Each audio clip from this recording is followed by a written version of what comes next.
Iran और America की जंग में पानी के प्लांट्स भी निशाना बनने लगे हैं। अमेरिका ने ईरान के जजीरा जासक में डीसैलिनेशन प्लांट पर हमला किया। हमले से प्लांट मुकम्मल तौर पर तबाह हो गया है।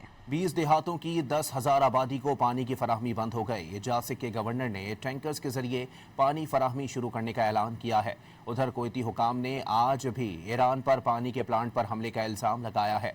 हुकाम के मुताबिक ईरानी हमले में डीसैलिनेशन प्लांट को शदीद नुकसान पहुंचा।